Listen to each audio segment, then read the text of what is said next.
Hello friends, painting enthusiasts, welcome to a brand new video. Today we're going to take an 8x12 inch canvas and turn this into something vibrant, warm, and that which really reflects the spirit of fall. That said, if you'd like help with the drawing process, you can get the traceable up over on Patreon, as well as the drawing video where you can actually see me sketch it all out. Up there you can also get the ad-free version of this video, so you can watch it without ads, and all of that will be linked in the video description. That said, we are going to pick our pigments, we're going to grab our brushes, and we're going to get started.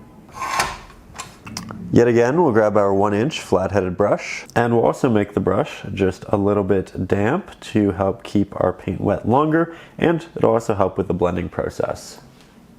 So we'll start quite simple by grabbing a hint of our ultramarine blue, grand amount of that titanium white, and a hint of that Mars black, just using the corner of my brush. Then we'll take this and we'll just apply it down towards the base of our horizon. We'll work this up all along our surrounding trees, and I will occasionally go over some of my foliage towards the top. That is a-okay. We can always go ahead and redraw it, and drawing it the first time just helps us figure out where everything's going to be later on. From there, we'll interject just a hint more blue into our mix, and we'll continue that upwards. The goal is to make the sky get more and more blue as we get towards the top of the canvas. Now, one more time, we'll interject some of that ultramarine blue into our mix. We'll head up here, and you know what, I might double down.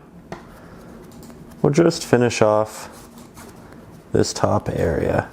If you work with an X-shaped pattern into old mixes, the area below, it should be pretty streak free, which I know is a lot of people's biggest challenge when working on skies. Just try to keep your brush really damp, work your brush in an X-shaped pattern, and you'll get there pretty quick. And of course we'll get that top right corner as well.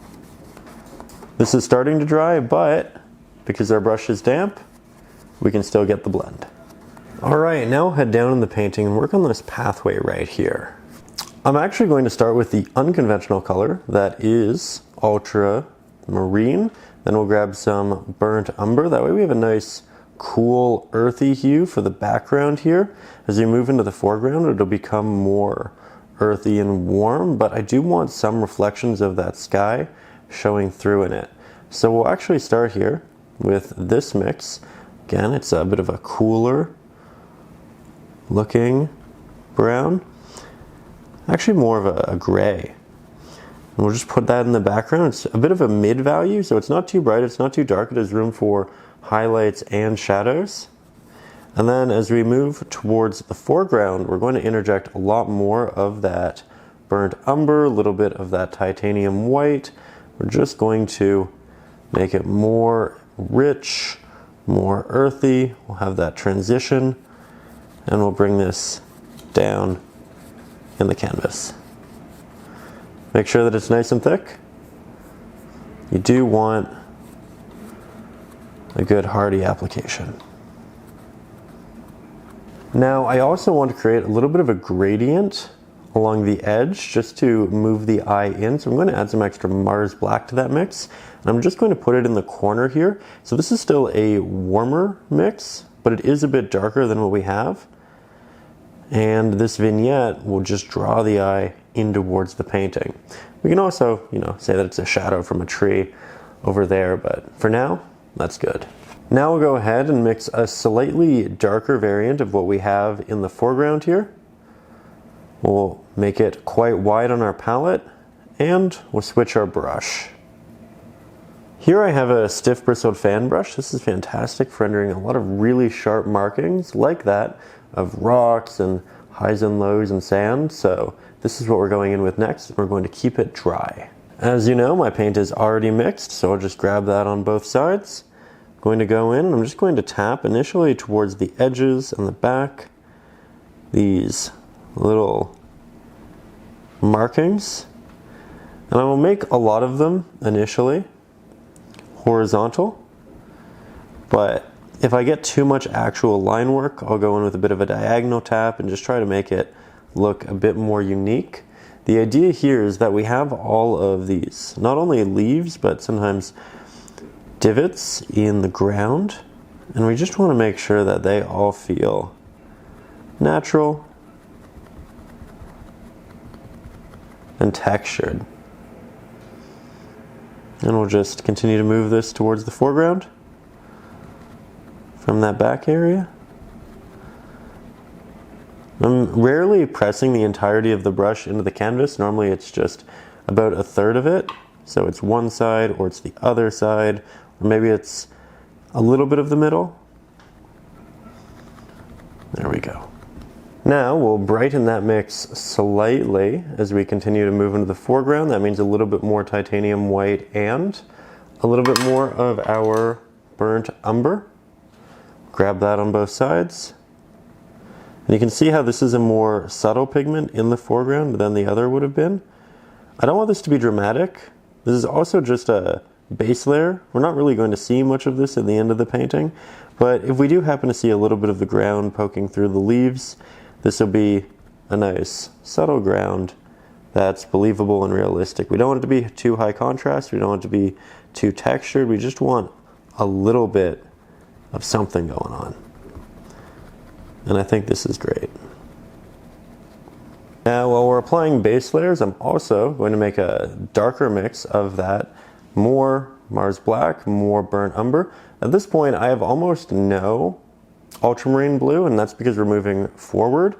And this is where we're going to have this raised area with a lot of leaves. I'm just going to paint this in this very dark pigment, at least initially, because these leaves are going to have a lot of volume, really dark shadows underneath them. And those shadows will be a lot darker than the little divots that you see in the ground. This will also allow us to start layering some leaves over our ground. You can see I'm painting around this larger tree, but pretty much everything else I'm painting over. We can always go back and redraw our sketch. If you're up over on Patreon, you have the traceable, but I'm a big believer of doing the sketch a couple of times to familiarize yourself with the subject. I know my paintings turn out a lot better when I pay real attention to the sketches and do it time and time again. Sometimes when you draw it once, you miss things, and then you do it twice and you get so much more out of it. But so far, that's a good start. Now, let's grab our fan brush. I'm actually going to make it wet for the first time, and that's going to condense the bristles. It's going to make it more like a soft bristled fan brush. See that? Kind of forks in a lot of different directions. Now we'll grab this, and I'm just going to tap some shadows of leaves to be coming out of this larger mound of leaves. And as we get towards the background, I'm going to let them be smaller. So I'm using less pressure with my brush, and I'm kind of having them overlap each other more. And then as we get towards the foreground, I'm pressing harder with my brush so that the bristles expand in the canvas. They get a little bit bigger. And I'm trying to leave more space between them, as you can see. That's important because that contrast is really going to let us see the leaves and the detail. This brush is also fantastic for this step because you get so many leaves so quickly. We can also paint some on the other side. Assuming there's another larger cluster through here, it just kind of creates this idea of the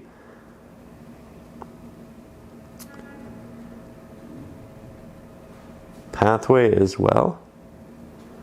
I'll just use one or two of the forking areas out in the middle to create these tiny individual leaves. And then as we run out of pigment on our brush and it just becomes watery, I'm going to apply it to the background. That way we get these softer, smaller implications of leaves back here. There we go. Honestly, I think that looks like a great start and a great base. Now, before we get into all of our really fun warm leaves, we're actually going to make more of a blue-ish brown leaf for the background. That's titanium white, burnt umber, Mars black. It's a very simple palette at this point, but we'll just render this beautiful bluish gray. It's okay if the mix is a little bit inconsistent, because that'll just create diversity in your leaves, which is a really nice thing. And then we can go in, we can just start tapping these. As you can see, initially, can't really see much. And that's great. That means that we have a very similar pigment to the base. It's something good to build on. Let's make it a little bit brighter. More titanium white. Let's give that a go. Still using the fan brush for the actual application, and yes, that is what I was looking for. Perfect. So this is leaves catching a little bit of cool light. So they're in the shadows, they're not getting the warmer orangey light, but they are getting a little bit of light. It's reflective light, and it's more of this blue. That's actually really nice. We'll just do hints of it in here. Okay, now taking a step back, I think that looks really good.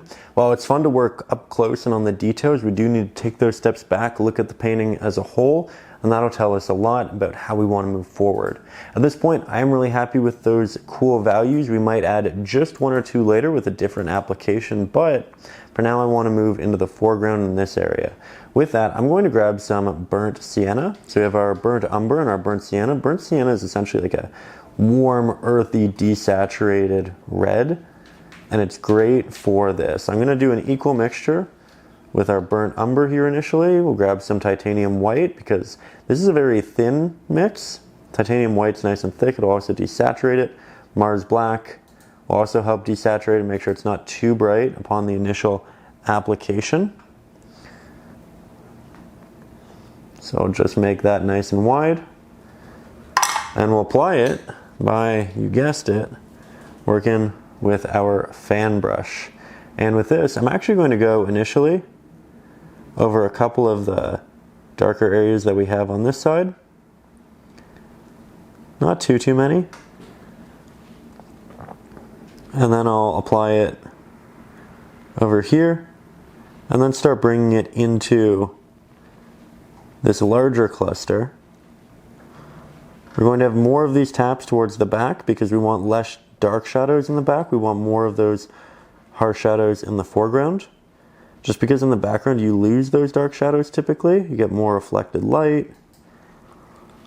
But as you can see, we're just working this into the cluster with these taps. On the edges it kind of moves in like this, so the brush is angled, and on the top it's more horizontal. It's intentional to show that there's movement and volume in here. There we go. And now I'm just doing a bit of a rotational tap to fill this out. I never rotate the brush once it's on the canvas, it's always in the air. If we did it on the canvas, we get streaks, and we don't want streaks. We just want taps. Bigger taps closer to us, smaller taps farther away. Now, because the pigment's so similar to the past one, just a little bit more earthy, it's really difficult to see, but if we move me out of the way of the light, you can see how it really lights up. And that's not actually the pigment, that's just the fact that it's so wet. There we go again. That's just the water that you see the reflection on it. So that's where it is on the cluster, but it's actually dark like this. And we want those really thin initial layers just to build that texture. But we are now going to make a brighter variant. I'm going to add more of that burnt sienna, a little bit more of that titanium white, build that up. Again, it can be inconsistent because that will make for more interesting, unique leaves. We'll grab that. We'll put it on the edges here, and you can see these initial leaves, not that saturated. A lot more earthy, and I think that's an issue a lot of people fall into when they want to start creating realistic looking fall scenes. You go for really hyper saturated pigments early on. Here, We're building it up with something very earthy. And then we'll add those saturations in later applications. Rhymed, it wasn't meant to. I apologize. There we go.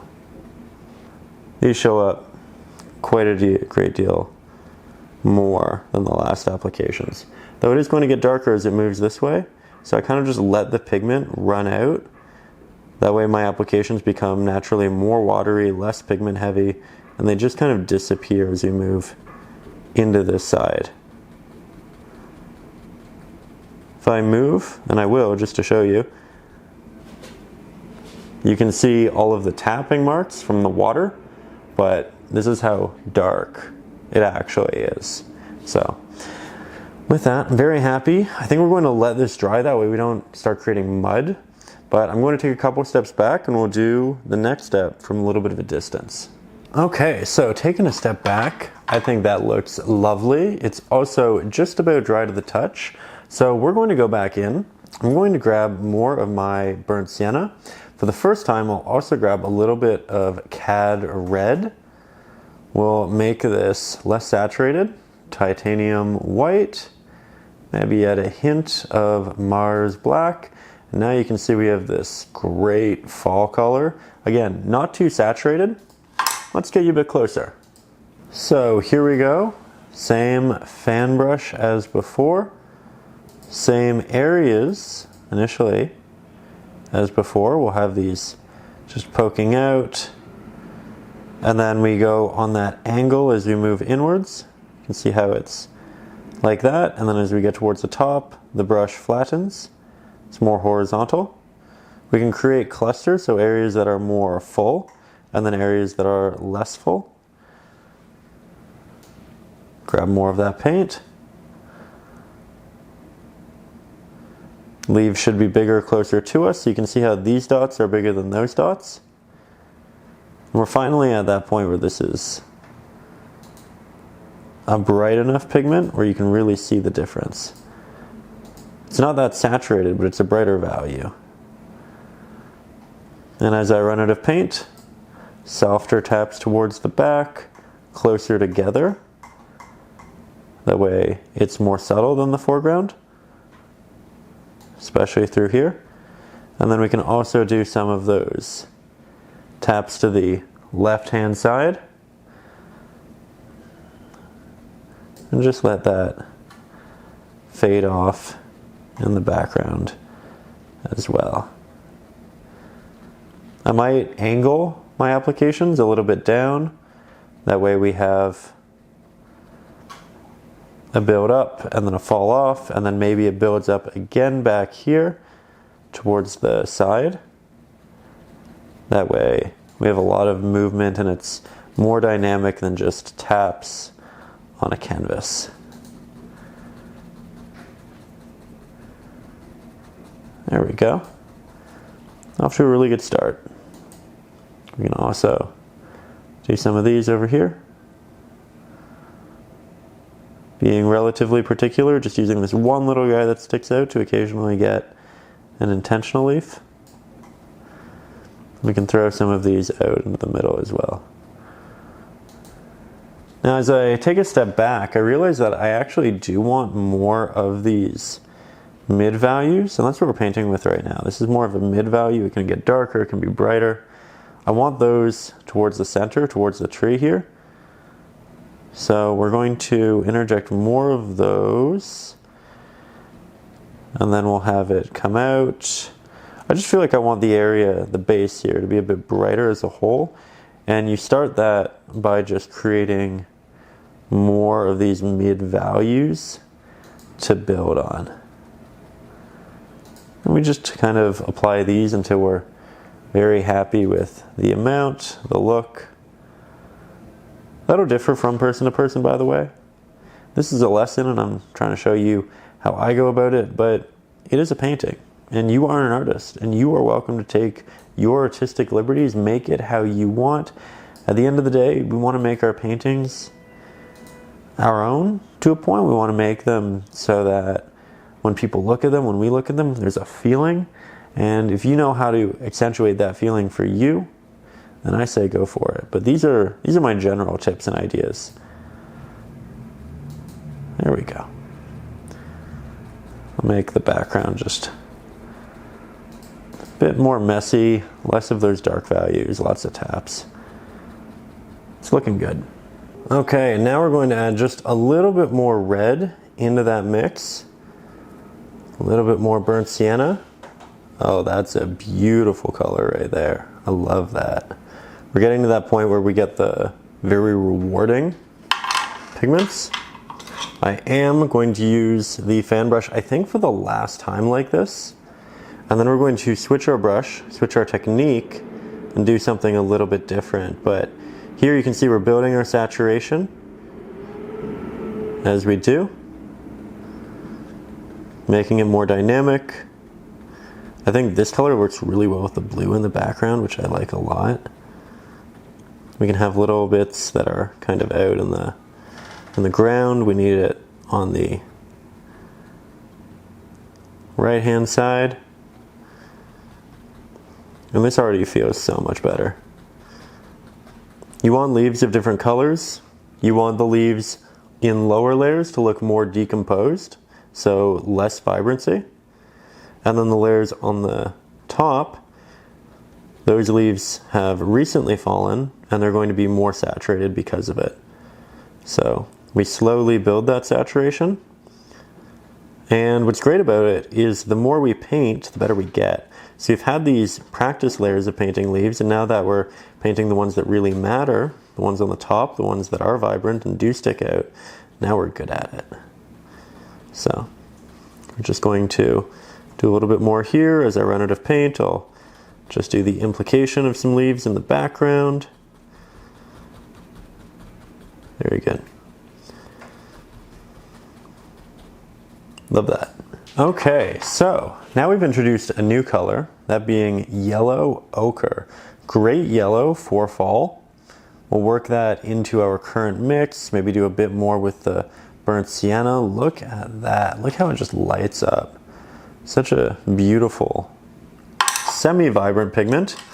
And then we'll grab a damp liner brush. This is great for working real details and intentionality into our pieces. We'll grab it and say, which leaves do we want to be the brightest? And then I'll apply this over the tops of my favorites.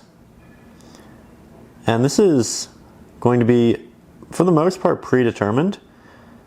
I'm just looking at the pre-existing taps that were accomplished with the fan brush, and I'm doubling down on the ones that stick out and look the best. Also, much better to start with a fan brush than this, because as you can see, this is quite laborious. It's going to take a lot of time and effort to paint these leaves. Luckily, we don't have to do that many because we did the majority of them with our fan brush. But we do want some. And now, because we did the most with the fan brush, it won't take too long. It won't be too hard. I'm not going to cover all of the leaves. We want those different colors. We want the ones that are more brown from the initial applications. We want the ones that are red. And we also want the ones that are now in this more orangey realm. Taps are much smaller towards the back.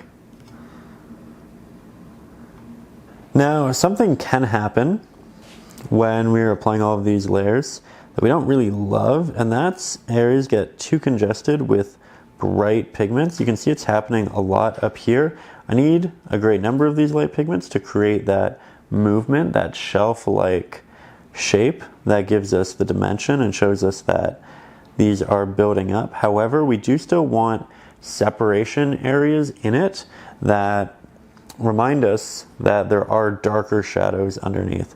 So what I'm going to do is I'm going to apply all of these highlights where I want them to be initially, and then I'll go back in a later step, which you will see soon, and we'll re-separate some of these leaves in clusters. But just try to be mindful of keeping some of those darker areas in between because they are useful for creating depth and realism. And we can re-interject them, and we will, but the less we have to interject, the easier the painting process. Also, friendly reminder, when you step back from the canvas, you do want this edge to be brighter than this back area. We can still have some of these highlights in the back, but we don't want as many. See, we're keeping it pretty subtle.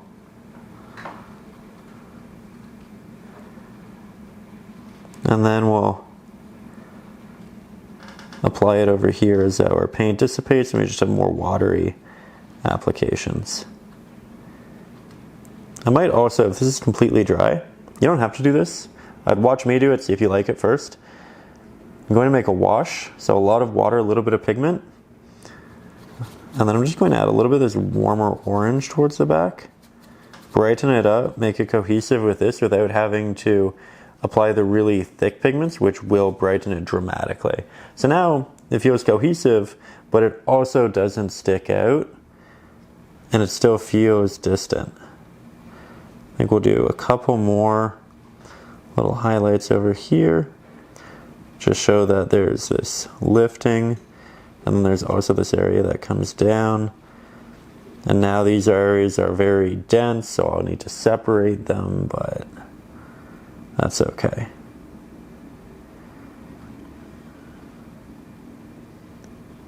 Off to a great start.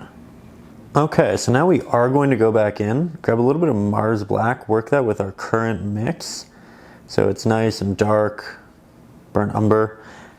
And we'll just carve little openings. Sometimes they're not that bright. You can see that these are more of a mid value. Didn't want to start with anything too dramatic, but you can see how we're just separating leaves so that they cast shadows and they have a little underside. This is really all we need to do to reinstill that separation, build that bonus little depth and texture. I'm being pretty selective. I'm not doing it with too many areas, but you can see that it does have an impact.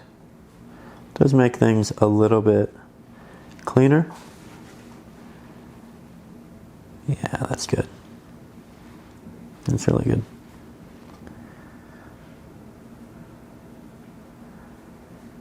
Okay, so it's looking good from a distance. I think we might just grab a little bit more of that highlighted pigment, work it into these less highlighted individual leaves, which we find down on the ground here. And then once this is done, well, we could do a lot more with this area. I think I actually want to move up in the painting, work on some of the backing trees. That way we can work this over them, we can work these over them, we can connect these with this. So it's a good base. It's not done. We definitely need more highlights and more color, but for now, I want to leave it as it is. So again, taking another step back, looking at the reference photo, we're going to be working on these trees, which you can see back here, and we can go ahead and redraw them, and you know what? I think I'm going to do just that. All right, so going in, resketching my trees. I'm just using a woodless colored pencil, using a little bit of the pre-traceable before I edit it to look nice for Patreon, but just redrawing it to the way I had it before. Really liked the general movements and how it all worked. Keeping my sketch pretty soft. That way I can go over it or erase it if I want to. Rework different areas. And then we have a little bit over here. Again, up over on Patreon, you can find the traceables, the reference photos, all of that good stuff. But we'll also do just a little guy right through there. Make it a bit more dynamic. Okay, ready to paint. I would also like to mention that if you don't like to use traceables, but you'd like to just see me do the drawing process, I do now have videos on Patreon of me drawing all of the traceables. So line by line, you can see how I put it together, but you can also just use the traceable if you want to. That said, we are working on these trees. I have a new green here, And this green, we're gonna put right there. It's called, let me grab it for you, an olive green. I like it because it's relatively dark, relatively desaturated. I think it's a great fall green. Grab a little bit of titanium white, a little bit of our yellow ochre, a little bit of our Mars black. And then I'm just going to pull up the actual reference photo. And I think we'll go in and just put the base layer on in the middle, like so. Using the edge of this brush to create these little protrusions. Some pretty interesting trees. Quite different from what we'll have here, but nice nevertheless. There we go. We'll start combining some of the protrusions. We'll make a lot of the taps inside in that general direction as well. That way it all just feels nice and cohesive, even if you can still see the brush strokes and markings. We want it to look nice and soft in the background. It's kind of just fading off into the sky, like so. And then we'll begin to fill that in a little bit more. So this one we started with the middle, the body, and then we worked our way out to the edge. With this one, we worked the edge first and then we went into the middle. Here I'm going over some of those edges with very little pigment, just so I can get this soft look on the outskirts. You get that nice textured look.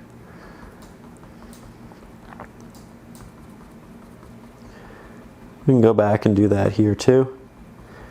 We want as much of a soft transition from one into the next as possible. I'm just tapping in with the larger flat-headed brush. You can also use a liner brush if you want real precision. And I'll show you what I mean. We'll grab our liner, we'll grab some pigment, and we'll just elaborate on these in such a lovely, subtle way.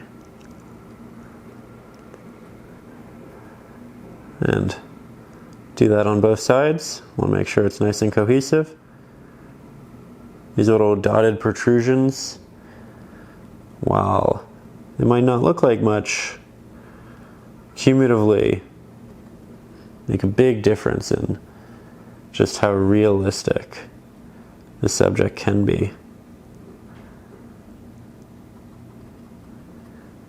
There we go.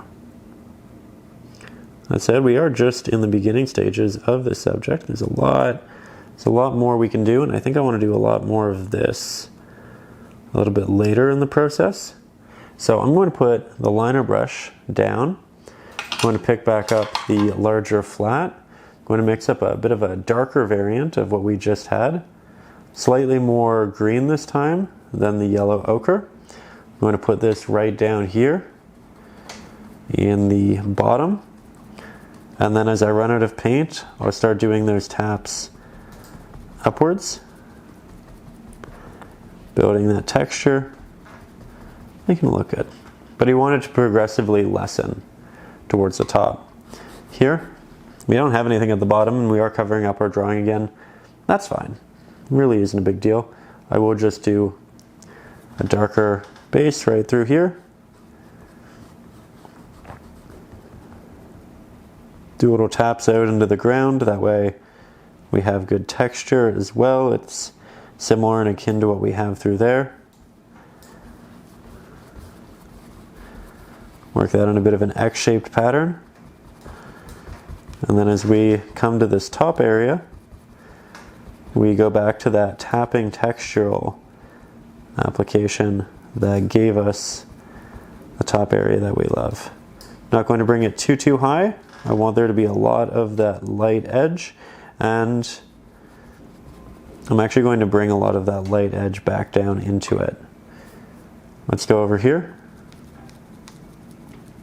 Again, starting at the bottom, letting it dissipate towards the top. And I think we'll also use this on the bottom of this tree. It's not going to get a lot of light because the tree itself is casting a shadow on the bottom of the tree.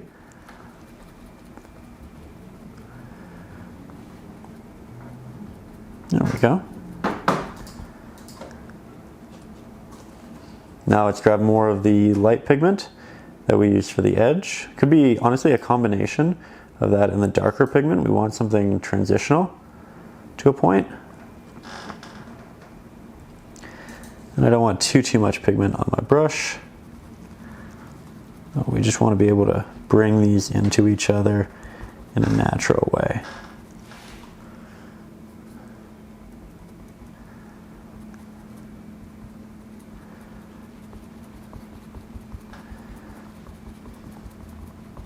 And by doing these very linear vertical taps, we create movement in the subject. We could use the fan brush to do this. We could do it all with the liner, but I really like the randomization, but also the line work this creates. There we go. Don't need it to be too dark. Don't need it to be too light.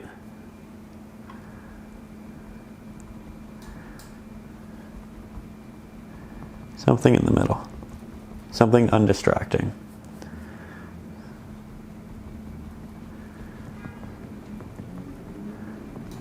There we go.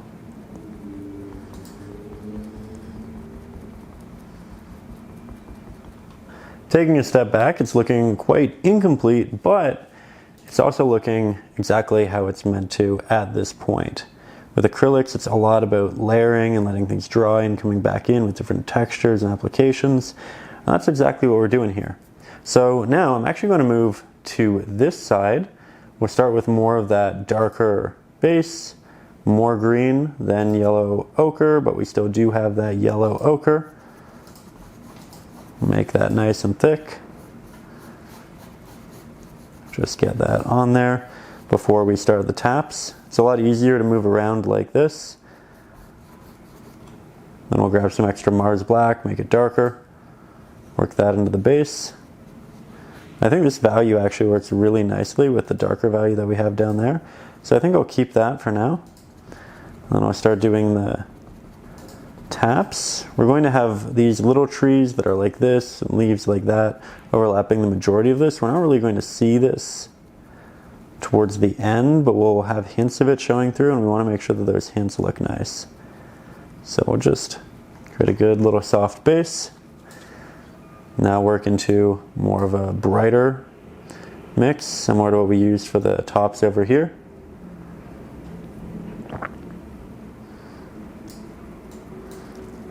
And we'll just go ahead and start tapping on those protrusions. Going to try to make the top nice and soft before I really work my way down. And then we will just work our way down. We can go back and forth with the highlights and the shadows till we get it exactly how we want it.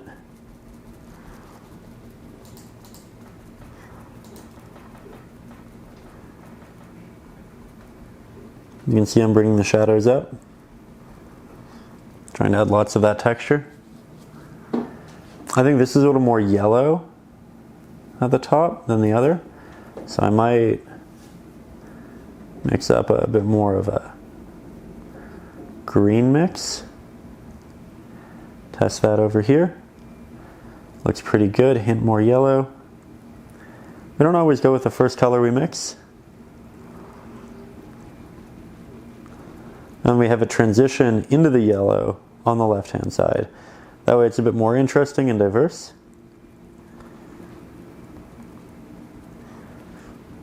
There we go. I like that a lot.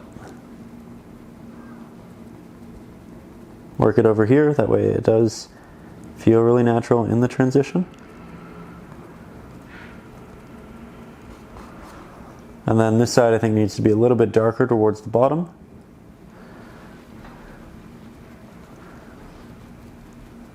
So we'll just apply that.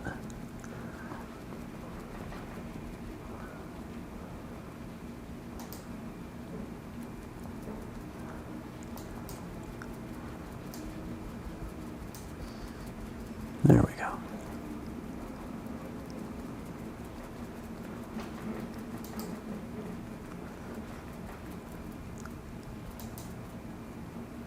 Now we'll get nice and close, mix up a slightly brighter variant with a little bit of yellow. We'll tap this towards those top areas, that way it looks like light is shining through.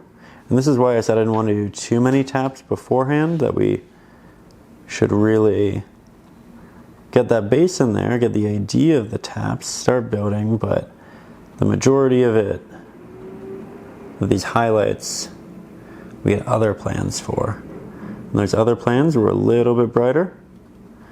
And it's also good that we're doing this now because we can do it all the way across, make it really cohesive so everything just melds with each other. Because it's a long stretch, your pigment will probably change a little bit, and we just want to make sure that it changes cohesively. I'm also going to take a little bit of this highlight and start bringing it in. And I'll have it dissipate as it does. You can also see a lot of these aren't just taps, they're a tap and a drag, so it's a different way of painting foliage. I'm just trying to make these trees a bit more unique and interesting. My pigment is running out, so I'm starting to work farther down. I'm also going to work in more as it runs out. We'll have light wrapping around the top and the side. But as we get into the back here, we'll just have little areas that protrude, catch little bits of light, but not much. So this is dark, it's subtle. It looks great like that. Do the same thing on this side. Just not that much. Dark, subtle, and good movement.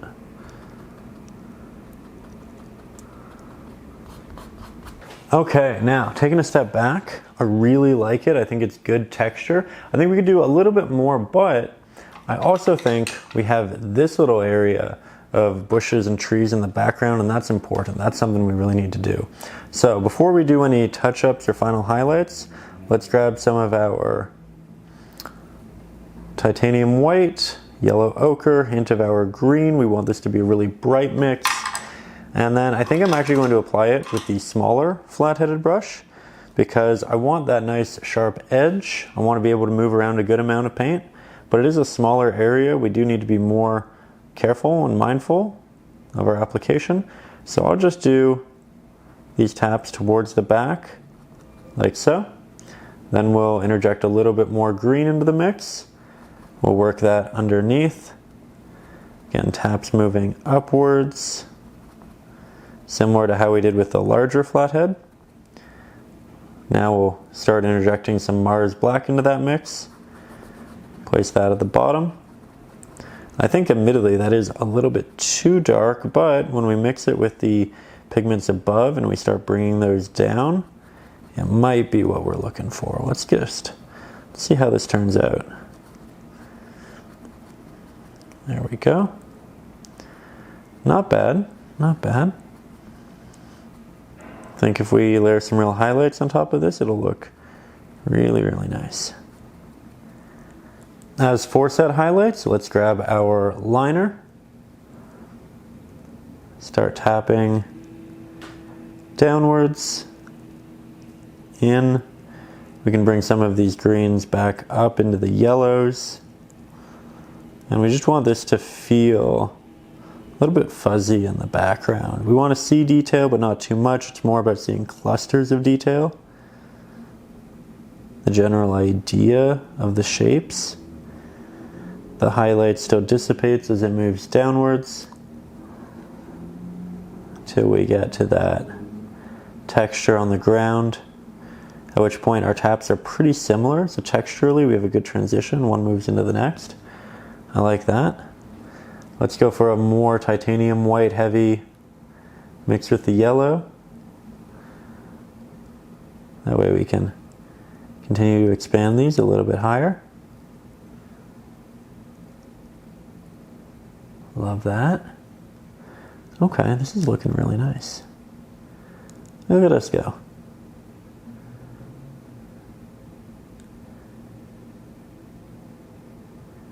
Let's take another step back. Oh yeah, that just adds so much depth to the piece. Now it feels like it's really layered and moving forward. Though with all of these beautiful highlights, I feel like I want more of them in these trees. So what we're going to do to deliver those cohesively, relatively quickly, take my larger flathead brush, take some of that titanium white, a little bit of that yellow ochre, a little bit of our green, make that fairly wide. Grab our fan brush as we have before. Make sure it's nice and damp. Actually, it doesn't have to be damp. You could go in with the really sharp markings if you wanted, or you could go into something a little bit larger, similar to the size and shape of our leaves. It's not really a right or wrong, it's just about if you want that extra detail in the background. And here, as you can see, I'm just tapping in more of those highlights that are cohesive with that along the top. And then once we have it there and protruding in all of the ways that we want, we can start to bring it in just a little bit. I don't want to bring it in far, but I do think it has a place to a point in this intersection. There we go. Keeping the brush fairly vertical through all of this. There are slight rotations for the sake of diversity and showing that the trees are growing in unique ways, but for the most part it's vertical. Now they kind of feel like they're reaching in this beautiful way. I don't want too much of that highlight in here or towards the left hand side, because the majority of the light's working its way through this opening. All of this is predominantly just coming from the top, so it's less. It's still there. Should still do a little bit of it, but it's not as prominent.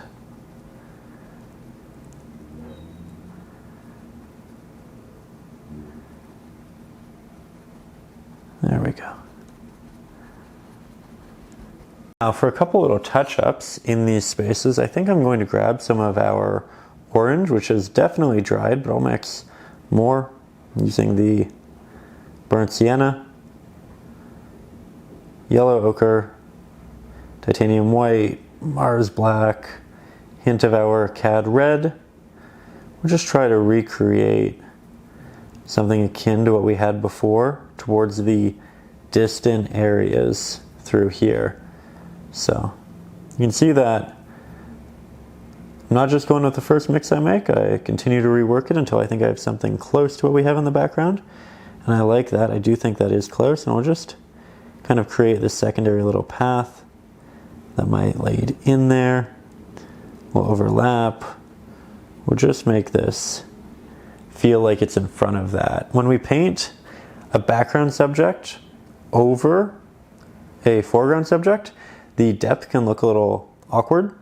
So I just want to incorporate some of these markings on top of that green, and then I'm going to move them forward just a little bit for the sake of making sure that these pigments are nice and cohesive with the rest of the subject. There we go.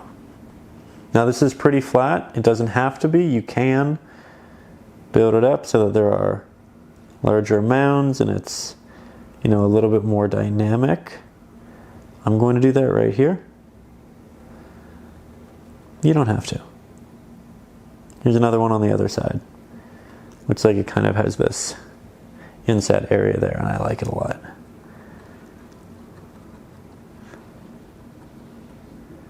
There we go. A little bit of those oranges in the back, but not too many. And I might also go in with just a hint more of the bluish gray mix back here.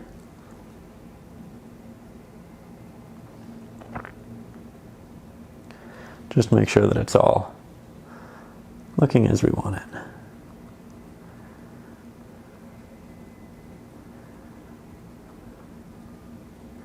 Okay, now taking a step back, I think that's looking like a beautiful base. We've got some great depth, the distance, it feels light, it feels like fall. And that's really the larger goal here. And with that, we are going to just let that dry for a little bit. I do want to add more highlights back into the leaves in the bottom, but before that, I do think I want to sketch out some of the drawing that I lost previously through the painting process, and then we can work in our larger tree, we can work those leaves on, then we can work the highlights back onto the bottom. So it's a multi-step thing, but you can see it coming together, and I think it's getting exciting.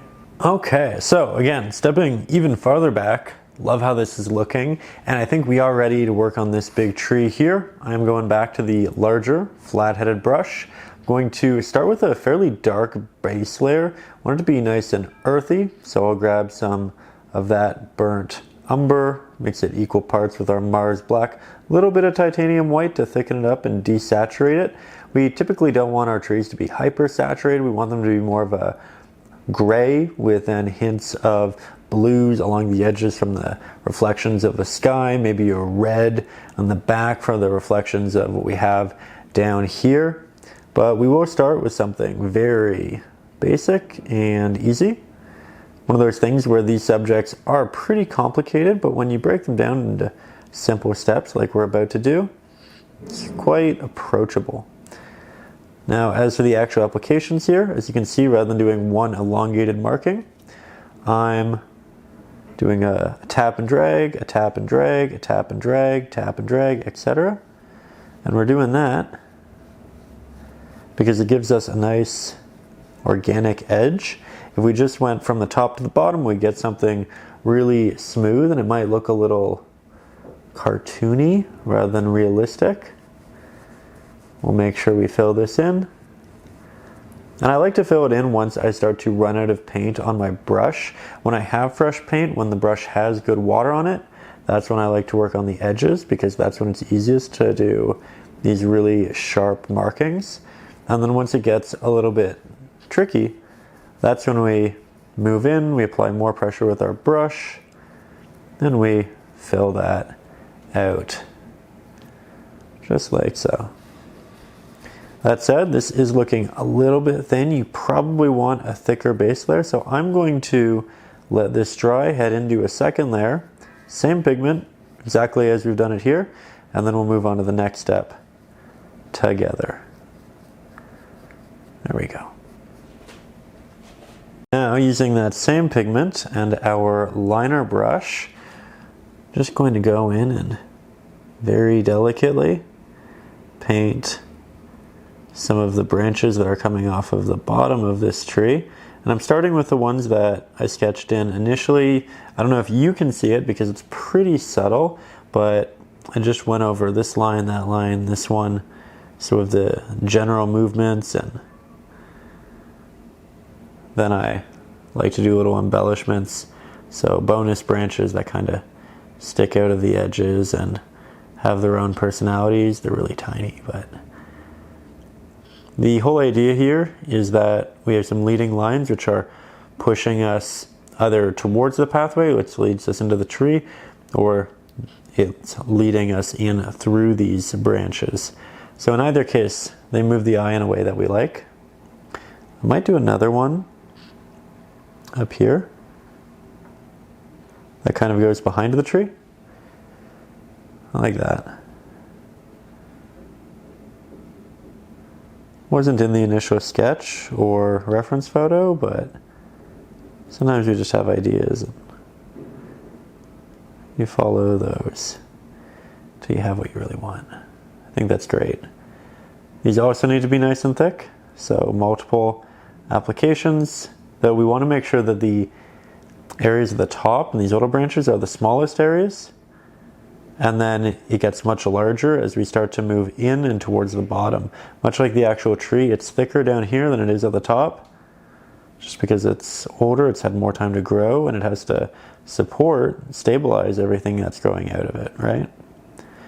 So, good pragmatic reasons for why.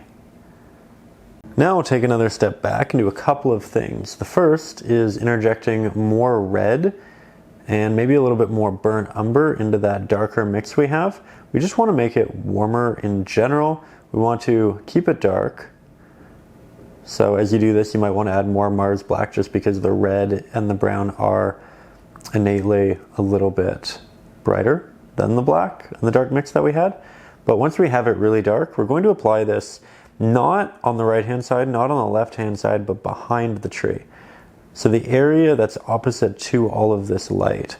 And this is going to be a little bit warmer, a little bit more red, because it's going to have the soft reflections from all of the leaves in front and that are to be leading us out. The edges are going to be a little bit cooler because they're going to have the reflections of the sky for the most part. So I'm just going in with this, lots of little taps. I'm okay if it's a soft blend, I'm okay if it's a hard stroke. In either case, it's good because we're either going to have a nice soft gradient or we're going to have good texture for our eventual bark. Might go in with a little bit more red. You can see that I'm just building this up little bit by little bit. There's more at the bottom than there is the top, because at the top you will have more of that blue light wrapping its way around. There we go. That looks great. Maybe we do a hint more towards the base. Lots of little taps with my brush at this point because I do want some texture. And then I think we can switch on over to a different color. The next color is going to be for the edges. Will be applied in a more detailed manner, but we'll mix it with a large brush. We will grab our blue, we'll grab an equal amount of our brown, about an equal amount of our titanium white. We have this beautiful gray, this bluish gray, this earthy bluish gray. We'll add a little bit of Mars Black. And let's jump in close with this mix.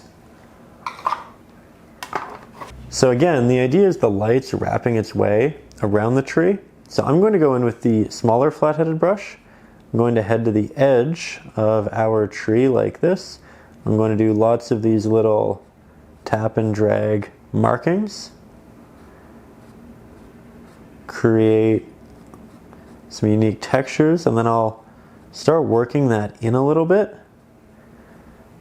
Same tap and drag scenario. Sometimes I'll combine these strokes, sometimes I won't.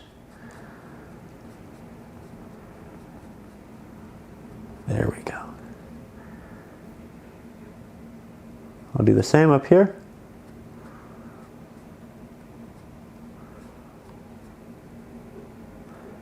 See, we're slowly working it in.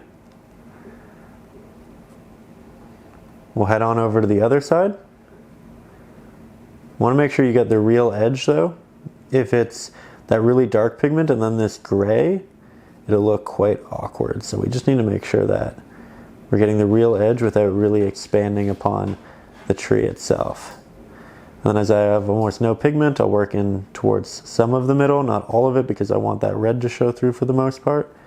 But we can have hints of this for the sake of texture and brush stroke. Now also do that down here towards the bottom. I have quite a bit of water on my brush right now, so things are looking actually a lot brighter down here than they are up there, but that's only temporarily. It's bright because it's wet, and that wetness is catching a reflection. But once this dries, it'll actually be darker because we'll see the darker layer through it. So I'm just applying this right down here. It's wet because I want the precision, but it's also so wet because I want it to be a little bit darker when it dries. We're not going to have as much light down here as we do at the top, but this is great because it lets you see the actual application process a little bit better. So like how we were doing earlier, you could see how wet it was when I moved, but when I moved in front of the canvas, in front of the light, you could see what it actually looked like. And this is pretty similar. There we go. Now we'll head on up to the top, where again, there will be a little bit more of this wrapping towards the inside. However, I don't know how well you'll be able to see it because it was pretty dramatic at the bottom because you're applying a highlight or a mid-value highlight in this gray against the darker areas on the edges, but we're applying it against very light sky. So it probably looks incredibly dark. It does for me anyway. I don't see it up here as well as I did at the bottom, despite the fact that it's the same mix going on top of the same subject. But that's okay. It's subtle and it looks good. I'll head back down here. We'll grab our liner brush and I'm going to apply just a thin layer of this highlight on the tops of these branches. So every time a branch is somewhat horizontal, there'll be a top of it. That top will get highlight because the light will shine down on it. When it's vertical, you might put a little bit on the sides, the one that you feel is more towards the sky. And that can change as it twists and bends, but that just makes it interesting. You can also just make it really subtle or consume the entire branch if you want to. There we go.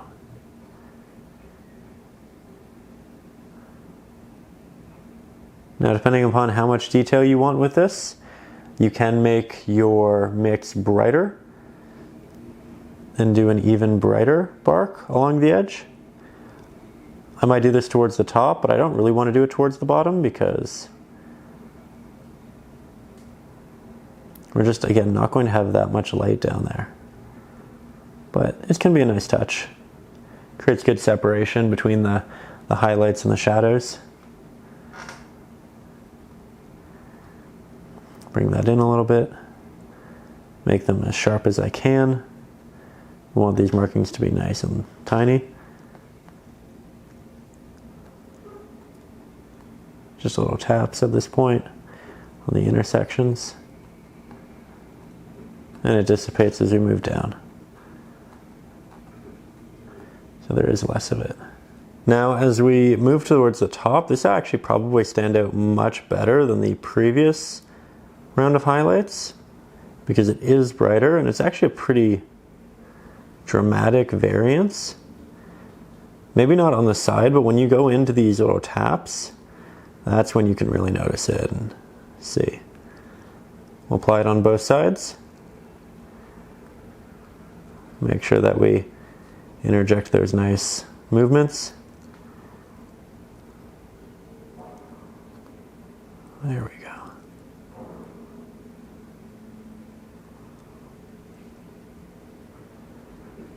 I just love painting trees, bark, branches, foliage. It's one of those things where you paint for decades and decades and you ask yourself, what do I want to paint today? And the answer is still foliage. I feel like I'm still learning different ways of going about it. I feel like it's still a very inspiring subject. And I feel like creating scenes like this, it brings me back to sometimes being a little one, being out with the parents, going for walks, feeling that crisp air. And sometimes it just gets me excited to go out and go for a nice little fall walk. Been trying to plan a pumpkin patch visit as of late, and we're going to do that really soon. We're definitely going to do that soon, but you can see the pumpkin in the background through a lot of this video. Need to carve that as well. Different ways of being and staying creative, right? There we go. Beautiful. Okay, that is just looking so pretty. It's simple, but I love our colors. I love the balances. I love the flow and the textures. I'm very happy. And I think we have enough of a base to start applying some foliage, all the little leaves on here, some on this side, there. We're going to build them from the bottom upwards. We're going to start with a pigment which is akin to the highlights that we have there, and then we'll progressively make it brighter as we get more light moving up. So I'm going to begin with some of our burnt sienna, a little bit of our burnt umber, Mars black, a little bit of our titanium white, some of our yellow ochre. And you know what? I think we'll do a little color test right down here. See how close or far away it is.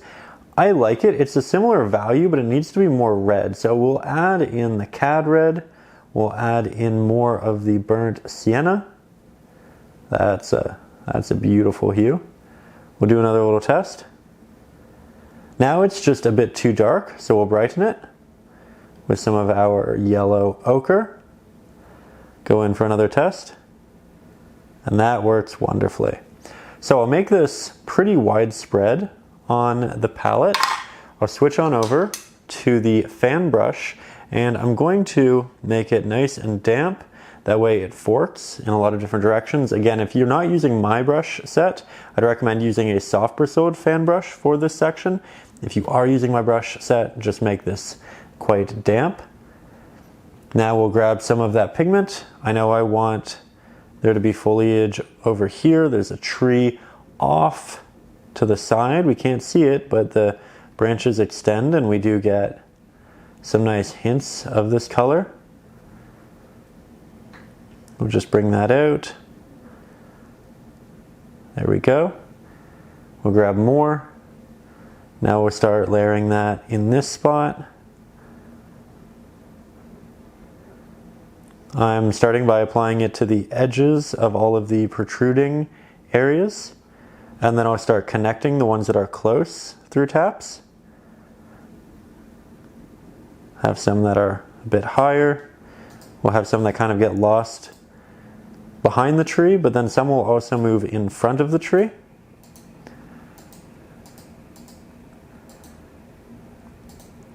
And initially, this is all going to look pretty subtle, but as we build our values, as we build our saturation levels, this is going to look really, really poppy and beautiful. So we'll just keep applying these. Make sure that you do overlap the branches here and there. We want these pieces of foliage to look like they exist both in front of and behind the drawn branches.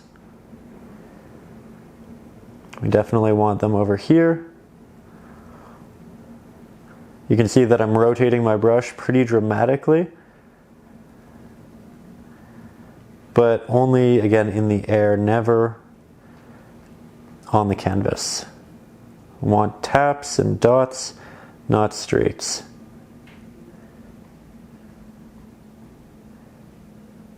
Okay, we'll have some that kind of roam in through there. We'll have another bush to the side here.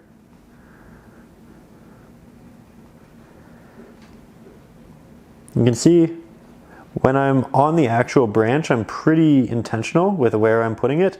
And then when I'm in an open space, I work more freely because I want it to be a bit more natural and flowy. I just want to look for the larger composition. And I'm not too worried about the details. We'll implement those later as we need to.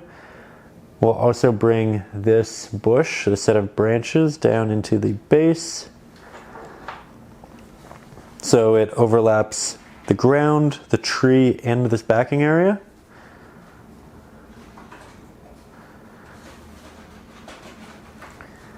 There we go. We'll do more up here. Again, we start to grow and build. I don't know that I want to make it too much higher at this point.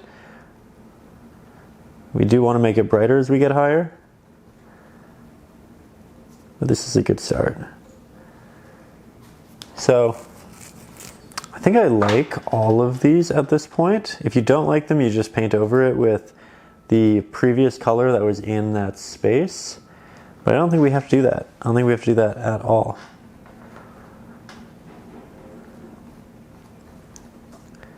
There we go.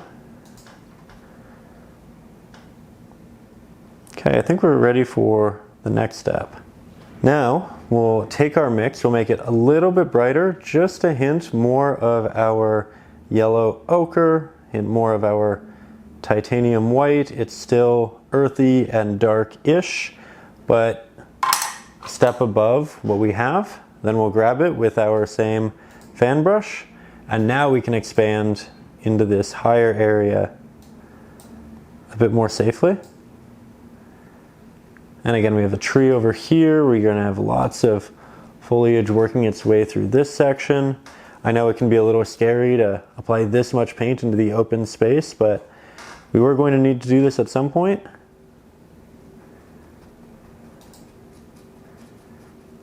Sometimes we have clusters and they're much larger, so you have a lot of foliage built into these areas, and then sometimes it's a bit more loose, kind of just out in the open. I think that's working well. We'll have some of this playfully finding its way.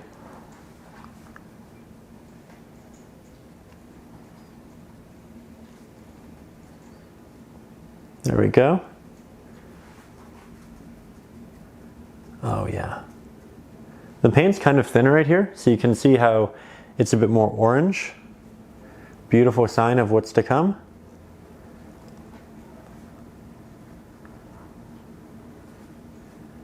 We'll have much more elaborate branches and whatnot, but right now I'm just kind of trying to keep this movement so the eye can go up the tree and then it follows these branches and it falls back down and then it catches these areas and it winds into the path and it goes back up, and we're just continuously making the eye work very intentionally. So this is an area, this is an area, this is an area, this is a little guy.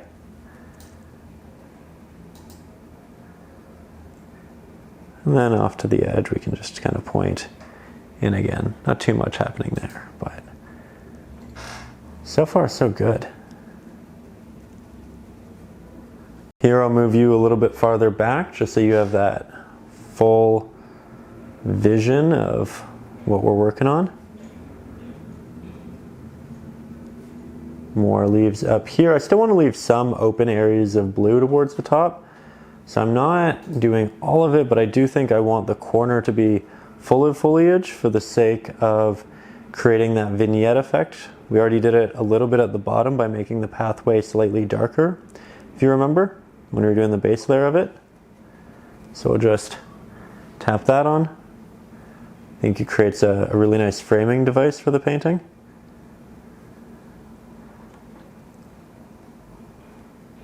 And right now I'm just kind of looking for larger compositional options.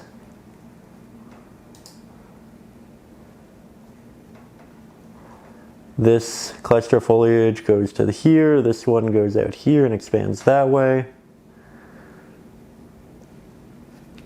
Trying to figure out how this all moves together. I think these can all connect. We're still leaving openings in space, but it's not a dramatic amount of it.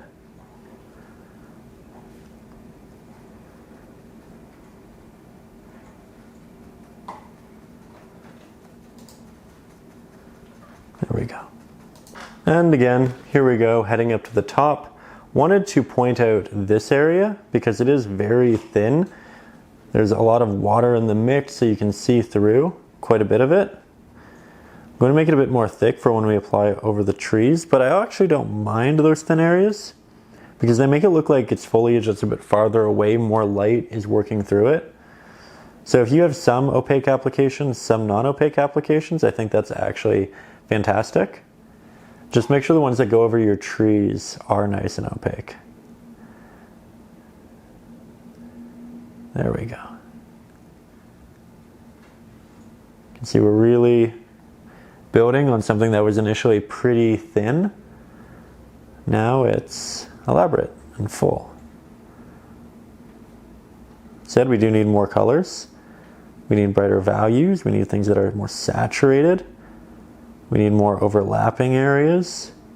This really is just the start of the process, but I think it's an aesthetic start. So it feels good. And I'm quite happy. Hope you're feeling confident about your piece if you're painting along, and if you're watching before you start painting, that's probably how I would go about it. But I hope you're getting excited. I hope you're feeling motivated. I hope this is helping you feel that nice fall feeling. As a landscape artist, I feel like I'm always very in tune with the seasons, and something I try to cherish and appreciate, and I think painting really helps me do that. Makes me look and admire all of the little pieces of the world. And I'm sure you're probably pretty similar if you're this deep into a landscape painting. But yeah, little leaves like that, just things I love. I love thinking about the sounds and the way wind will push them around, the way it'll feel in your face. It's all just lovely. Might be a little dramatic. Might do some extra foliage right through here. Yeah, I love that. That worked well. It was a bold move, but it was apparently the correct one. Sometimes you just have to take those chances and hope for the best. Love that. Okay, so took a step back, let it dry. Looks good. We wanted a pigment that was akin to what we had down here. I think we nailed that. Now it's time to make it brighter. I'm going to start with a lot of that burnt sienna.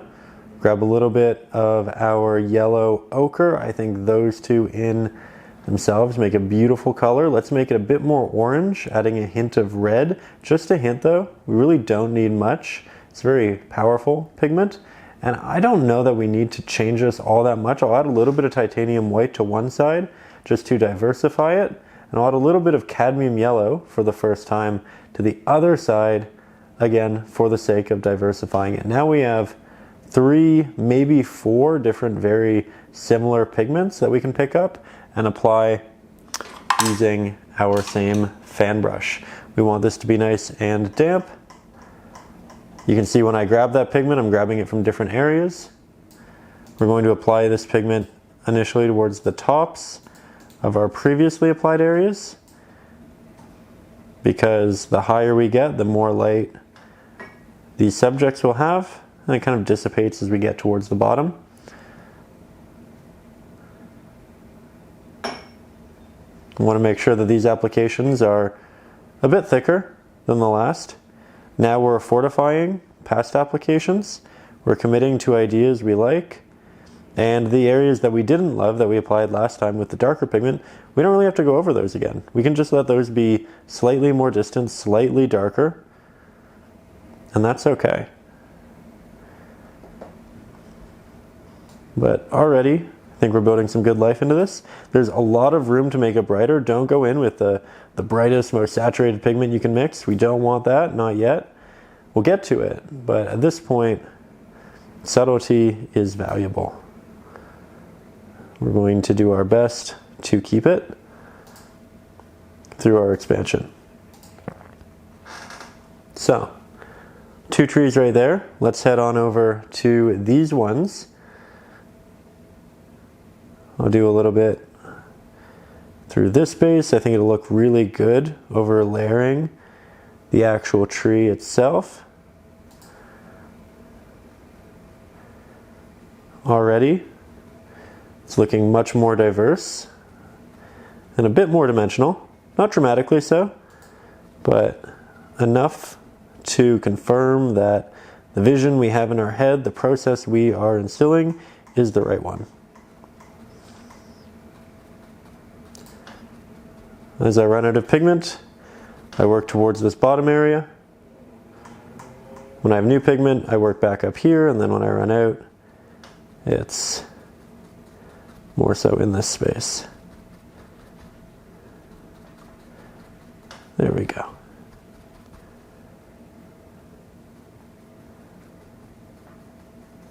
And we need to start working that into these spaces as well. Now for the top, we will make it a little bit brighter. That means more of our yellow ochre, maybe a little bit more cad red, a little bit more titanium white. We're just trying to boost it slightly. And I'm still going for a diverse palette. Then we switch on over to that great fan brush. And we start our first layers of expansion. What I love about this color is it works so well with the past one but it doesn't overshadow it, it doesn't overwhelm it. It feels like it makes sense. Like these are leaves that just have a little bit more saturation, maybe a little bit more light. They're just protruding in a way that can add to the volumes and the feel without taking over, without being too much, without overshadowing. And that's really what we want in a second layer.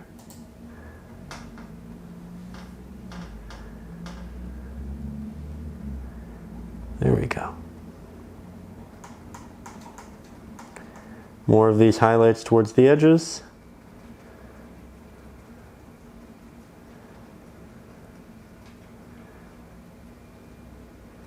And we'll just do a little bit everywhere. Again, looks great when overlapping the actual tree. All right, I think it's just about time to switch our color. And now it's time to go brighter than what we have down there and there. So starting with a lot of that yellow ochre, we'll add in some cad red. You have a great subtle orange there, hint of titanium white.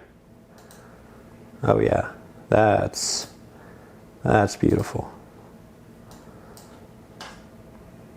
You really don't need a lot of color complexity in this, but you do need a good amount of paint. Grabbing that fan, grabbing those beautiful highlights, working it relatively intentionally over the tops and the thin areas because we don't want them to become too bulky. We don't want too much foliage. So I'm going to start trying to apply it over the past ones with a bit more intentionality than before.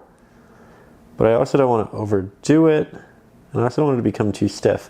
So it's about kind of balancing your applications, your intentions. There we go.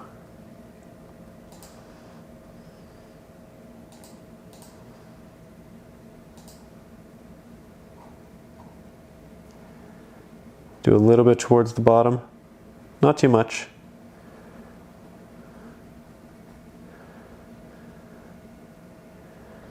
When there's a cluster, I only want this towards the top half of it with a hint towards the bottom.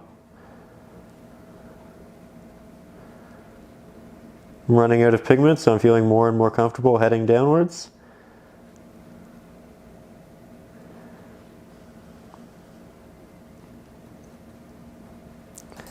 As I do more over here, I feel more comfortable adding additional applications to the other side. And that's a big part of this. You do more in one area and then you realize you can do more in another. But you don't want to overdo one area before you do the other areas because you don't want to force yourself to do a lot in the other area for the sake of balance. It's better to do less in the initial application, do less in another area, and then see how they fit, and then expand on the one that needs expanding. You just gain information, you gain painterly knowledge through the process of painting other subjects, through seeing how it just naturally balances and unfolds, and then you take that information and you make the right decisions with it. Just gives you more leeway, more option for intentionality.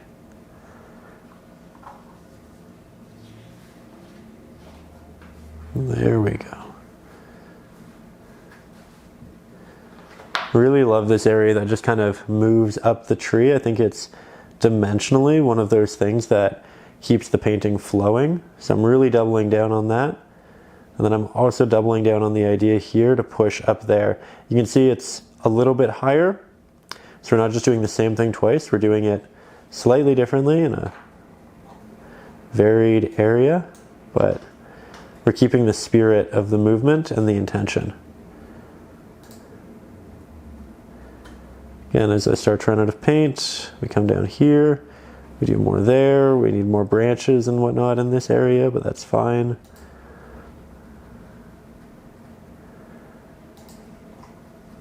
Very good. Let's head up in the painting and start doing more towards the top again.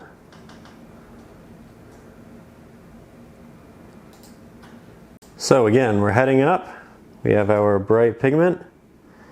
I'm going to begin in the areas that really protrude because those are the areas that will have the most light. We don't have a lot of backing foliage casting and creating shadows.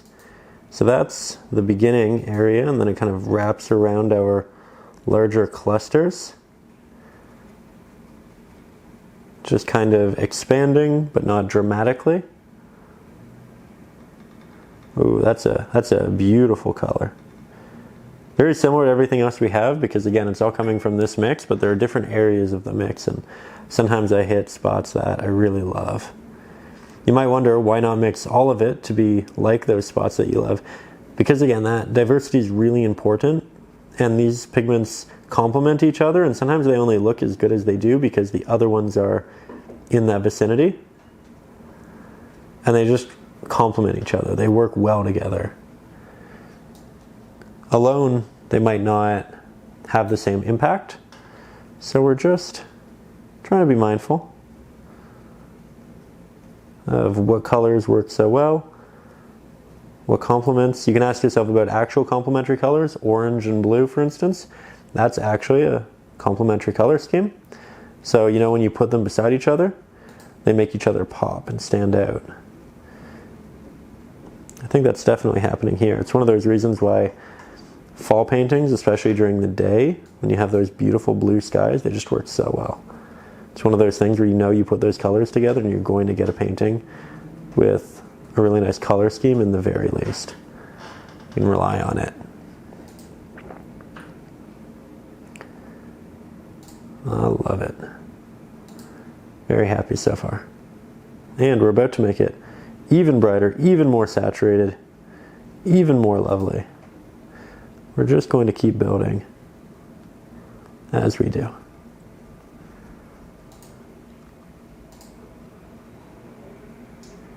I think I can do a couple little leaves out here.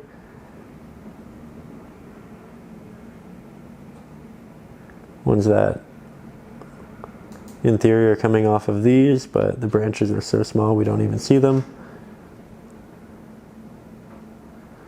I'm going to be careful with this because we only want to expand so much, but I think this all looks very nice.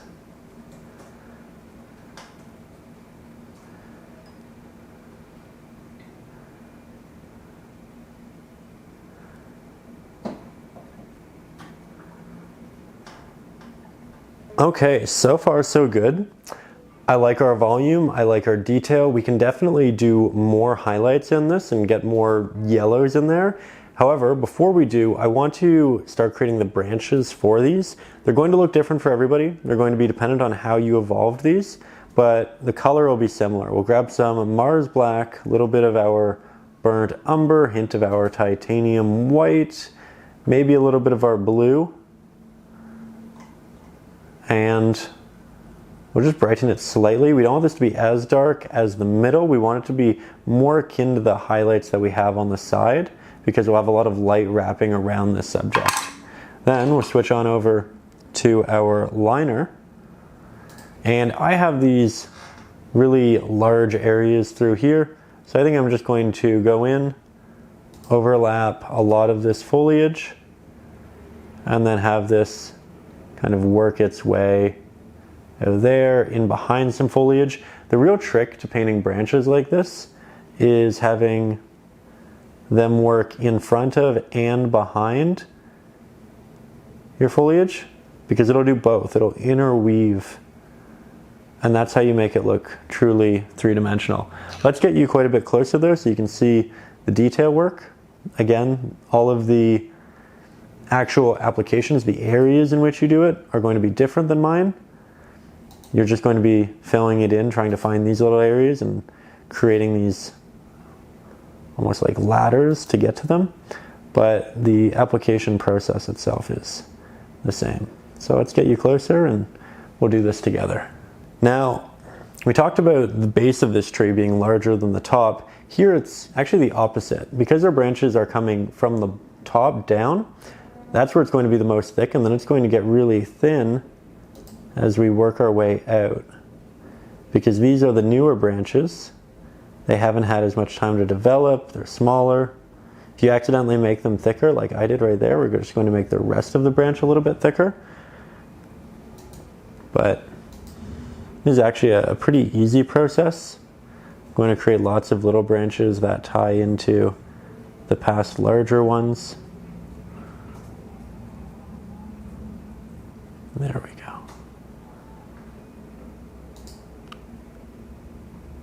Really is nice and easy. One of those things where we essentially have the blueprint. The blueprint is just where we've put foliage, and we're just finding ways of bringing it into larger cohesive systems. You don't have to have a branch connected to every piece of foliage. Sometimes the branch will be so small that you just won't see it. But I am going to do a fair number of these little guys.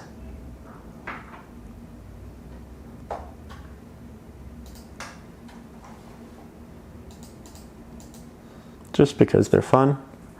And eventually you get to this place of being able to do extremely minute applications.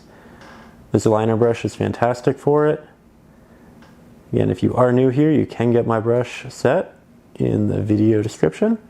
I use it for all of these acrylic lessons here on the channel, so if you get the brush set, you know that you're ready to do all of the other lessons. And it just kind of keeps that nice and easy. You don't have to ask yourself, is my brush too stiff or too soft? Is the bristles, are they long enough? Are they not long enough? You know you're working with the exact same thing.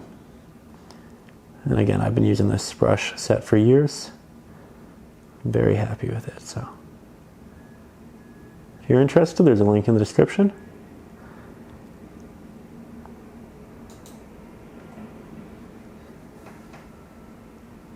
Oh yeah.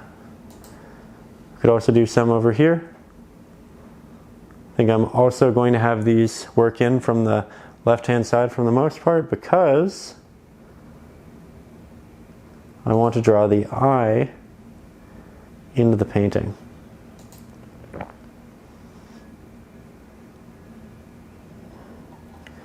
It's important to occasionally have them overlap. It's coming down, it gets lost in the foliage, it comes down, gets lost in the foliage, comes down, gets lost in the foliage, branches out in a couple of ways. And now here it is through there and there. Just looking for unique movements and interesting ways of bringing it out. Also, here it is going to the left a little bit. That's because they can't all move to the right. If they do, it looks pretty unrealistic. So we're just finding ways of elaborating in natural ways. Now we'll head back down, and as you can see, there are pre-established ones, but we do need more. So we'll just start working these into the new larger clusters of foliage. Work it behind the tree. And really just start getting creative. All of these branches, not super distinguishable from a distance, but when you get up close, it's nice to see the structure, and subconsciously you can also see it a bit farther away, and it just makes it all make sense. So it's one of those things where it's a little detail, takes quite a while, but it does pay off in the end. And again, they're also just really fun to paint. It's one of those subjects where I can do this forever. And it's actually really good that I'm doing it now instead of at the end of the painting, otherwise the painting just wouldn't end. I'd just keep painting. And if you've watched the channel for a while, you know exactly what I mean. It's one of those things where I intend to end the video and the clip, and then I keep painting for 20 minutes, painting little branches, enjoying. But yeah, it always just feels so good because you know where it's going. Every branch ends up looking the way you want it to, in the space you want it to. And even if it doesn't, even if you accidentally make one too big or you create a shape that you don't love, it's okay, because you can just go back and add foliage over it, right? We have so much foliage here, and you can always add more. So, really not a big deal.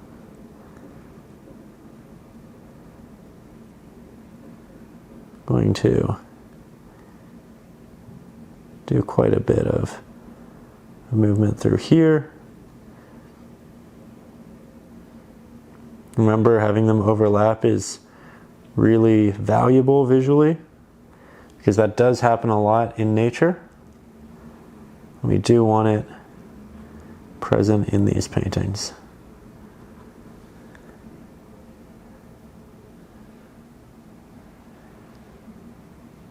Also, again, these will look different for everybody. Don't feel like you have to make yours exactly the same as mine. Adhere more to your foliage and where it is, and that will render you a better result than if you just tried to copy exactly what I was doing through this. Hopefully the ideas, though, the general rules, help you with your rendition and understanding the subject. The goal with these paintings is always not just to show you how to paint one thing specifically, but show you how to paint the subject and give you the idea, not only tell you how to do it, but why we're doing it and how it might vary. That way you can take these ideas into future paintings. Sometimes, you know, that you have your own reference photo for, or you have in your imagination, you can implement these general concepts as tools and build out your paintings and your subjects the way you want to. And this is kind of a little test area, I suppose. Doing lots of little ones that are semi-transparent towards the back here for the sake of making it look like we have a lot.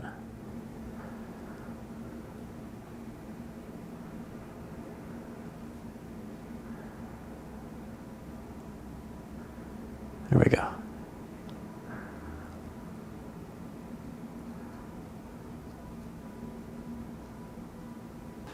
Okay, so from here, now that we have our branches implemented, we can work on top of them, which is what I really wanted to do with our real highlights. That's why we didn't add the yellow leaves yet. These are something we really want to pop. We also want them to overlap a lot of the branches. So from here, we'll grab an abundance of our yellow ochre, but an equal mixture of our cad yellow medium hue, titanium white. We'll add a hint of our cad red, but we do want this to remain more of a yellow mix. So I'm going back and forth with the cad yellow, the ochre, the titanium white every time it gets a little bit too red. And that's actually great because it means we're just mixing more pigment, something we wanted to do anyway. So there we go. I think that's pretty good. I'm just making it a little bit dirty using the brush and the water that we already had. We don't want it to be too vibrant. We still want it to feel natural and earthy. I think we almost have enough. Color changed a lot throughout this. Maybe I have slightly more of a red side too. There we go. A lot of option to work from. So, from there, we're back to our fan brush. It is nice and damp. It has forked as we would like it to. We're going to apply this in the areas that receive the most light. So this is at the top of our tree. It doesn't have shadows being cast on it. It's getting a lot of these. This actually looks really nice with the yellowish greens. You can see how I'm going down here, maybe a couple taps in this area, but that's it. I'm not going any lower.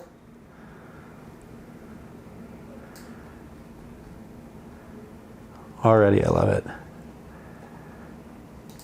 Can add some on this side. Need to be careful that we don't overdo it because it is a very powerful pigment, but I think that's great. And again, we don't go lower.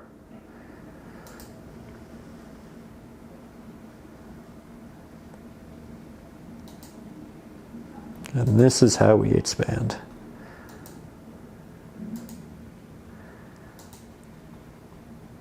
Now we have a great differentiation between our foliage up here and our foliage down there. You can see the transition of light. That's exciting. I'm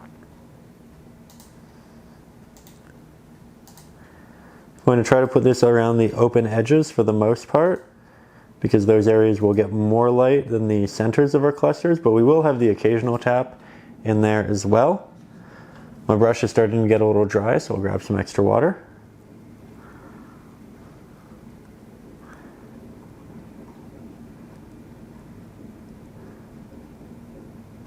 Work this along here.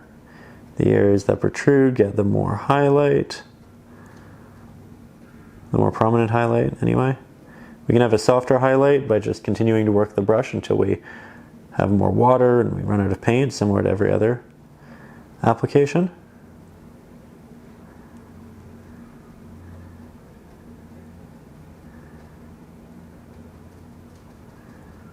There we go.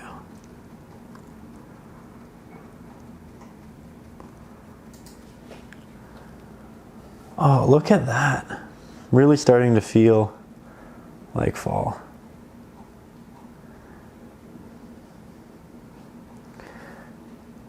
We want to do some of this with more intentionality, and I think the next step is getting you closer and switching our brush. I just want to get decent coverage in all of the areas that we know we need a vast application of this. And then we'll get close and we'll get painting. New brush. Just a different brush.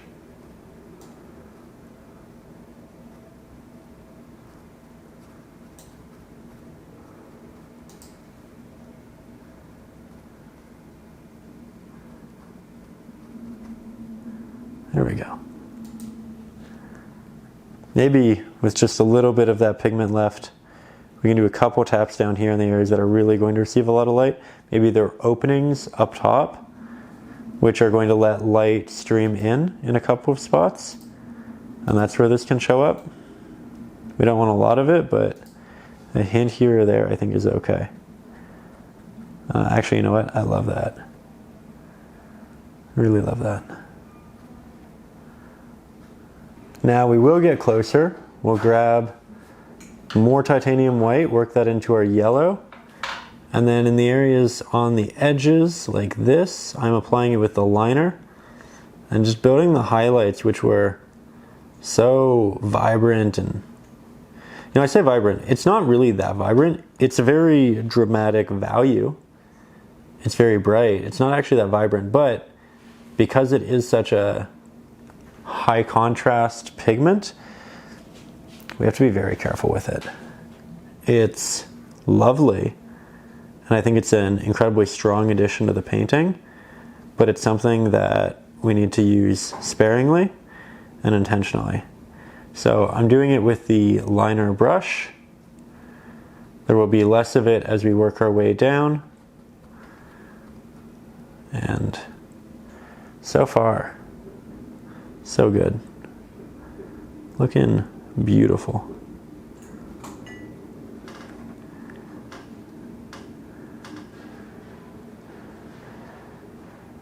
There we go.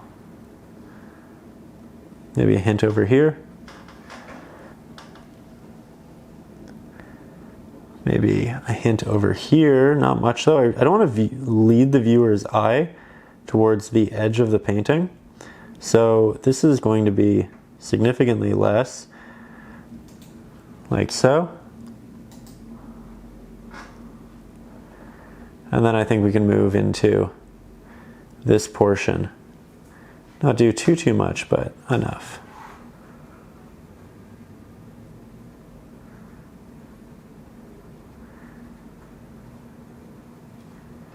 There.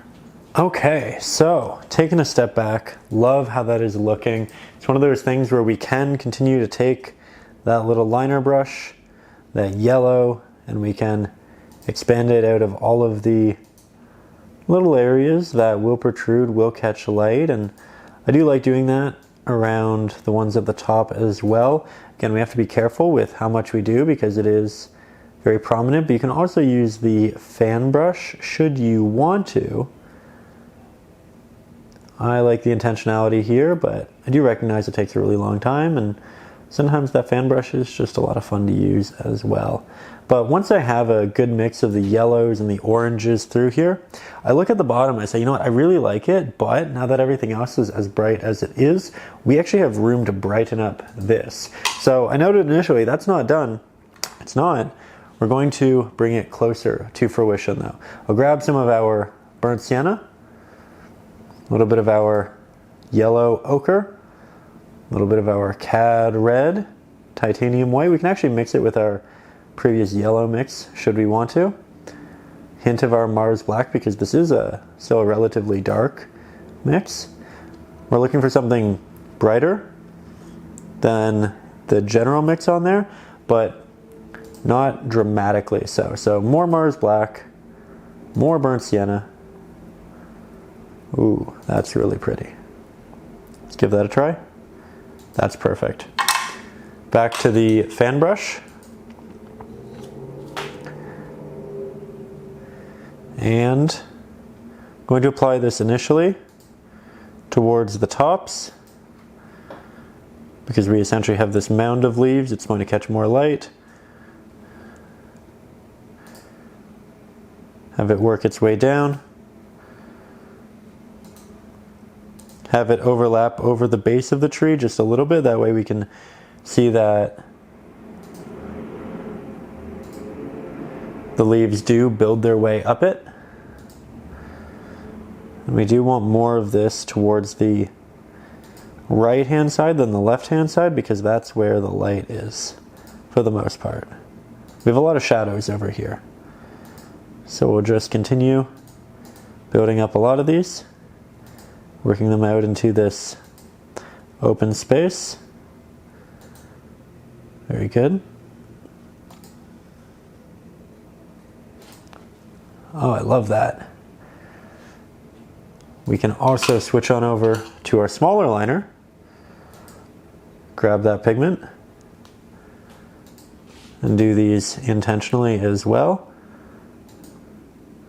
This has a bit more yellow in the mix than the previous, but I think that's okay now that we have so much brightness in the top. Just need to make sure we still have our separation. We still have a variety of colors, but I think that actually looks pretty great. Just have this opening with light. Let's do that again in a new spot. Let's do that over here. So it looks like there's a second opening for light. It just means up in the top of the trees, there isn't that much foliage above these areas. Maybe a third one in this zone. And as long as it's in clusters, it makes a lot more sense.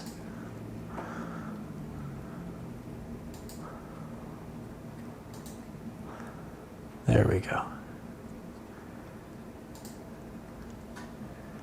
Like that. Now, we haven't done this in a while, but let's grab some blue, some titanium white, a little bit of Mars black. Let's remix the gray, but a brighter variant of the gray that we used in the back of this walkway. Because now that we have brighter values as a whole, we can brighten this and have it make sense. I'm not going to go all the way to the very back because that'll have shadows from this foliage. But if you skip a couple millimeters and then you work forward,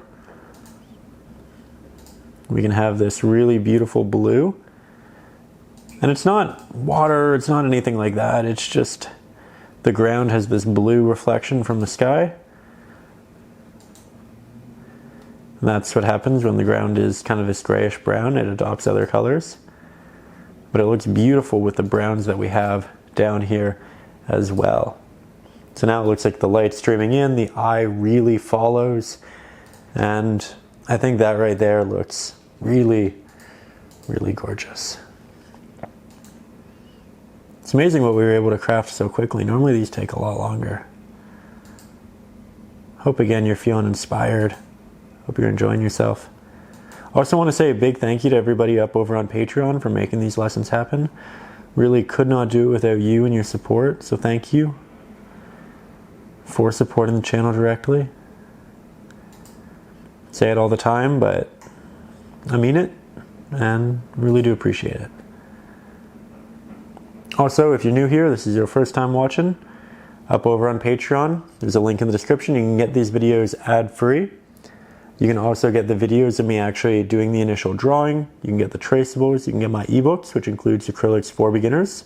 It's essentially the essentials, everything you need to know about acrylic painting before you jump into your first. So there's a lot of fun stuff up there. If you're interested. I'm going to add a little bit more light to the back here.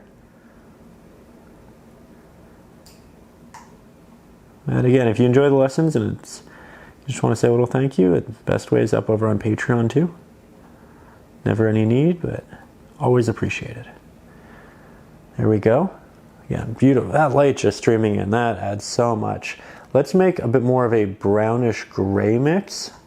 So I'll add some burnt umber to this, and then I'll continue that light into the open spaces of ground that we have in the forefront, and I'll continue to interject more and more of that burnt umber. It's still bright because of the titanium white in the mix, but now you really get that nice flow and feel. We can also grab more of our burnt umber, hint of our Mars black, work that in with the Siennas and all of the darker pigments, and we can do some darker leaves towards the top, left and right, just create those nice silhouettes. I'm predominantly putting this in the larger clusters of foliage, but that can be a great way of drawing the eye inward, something we're consistently trying to do a strong job at, and I think that looks lovely.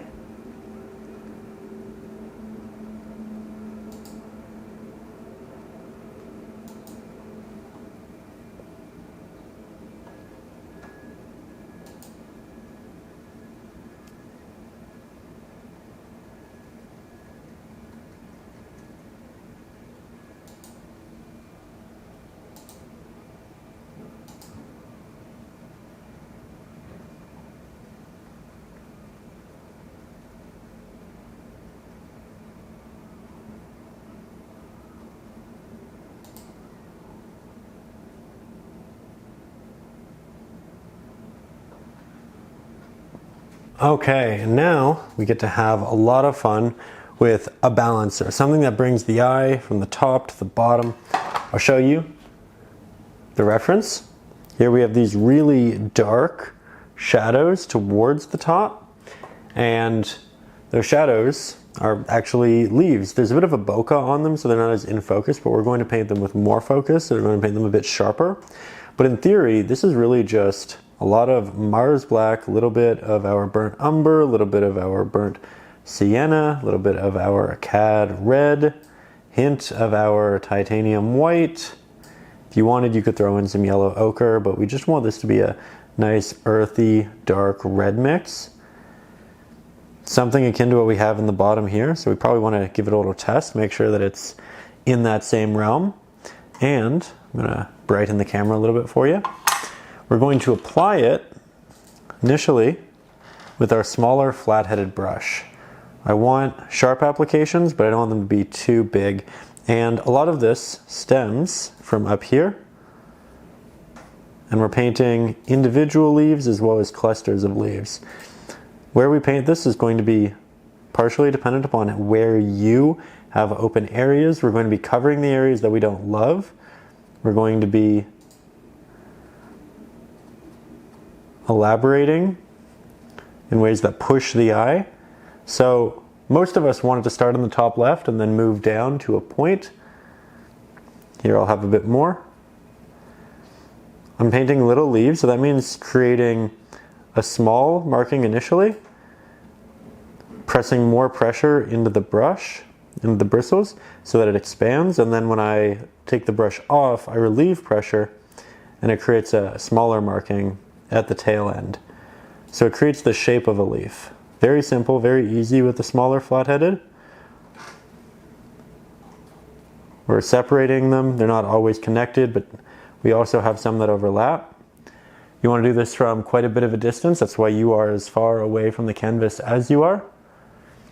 I really just want to show you how it flows as a whole. And we can connect these with branches later on. But these are really close to us, so we actually see the individual details. And it just is a lot more tactile. It's a different type of leaf than what we've painted previously. And I think these are just creating a lot of extra depth in the painting, because now we have something that's so close to us. Also, look at the vignette that we're already rendering. Just taking the eye and keeping it in the middle because the edge is just so dark. So all of these leaves, they're pointing inwards and down. The clusters pointing inwards and down. But on top of that, the actual value is keeping the eyes inwards and down. So it's very intentional with how we're moving the viewer. Let me get you a little bit closer just so you can see some of the detail work, especially with the stroke. But so far I really, really like it. And this is another one of those situations where I say I'm going to put the brush down and then I just have too much fun painting and I just keep painting. But I will put the brush down right now. Right now. I'm just going to keep saying it until I actually do it. Okay, right here. There we go. Okay, so again, as for our application, let's create a new leaf together. Let's make it right around here. I start with very little pressure. I apply pressure and then I relieve pressure with a little flick of my brush. And you can get really quick with it. It does become second nature, but the idea is the body of the leaf, the midsection is the thickest, and then it gets nice and tapered at the back and front.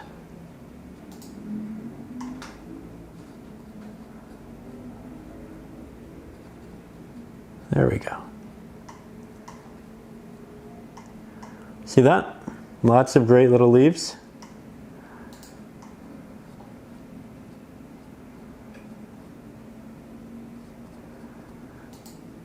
Apply there. And I'm not applying these too quickly because realistically I care more about the larger composition than I do just getting leaves on the canvas. So I'm taking my time. I think we can do some in the top right hand corner for the sake of leading that eye in, not having it get stuck in that top right area. I don't want too many, but we can do a couple.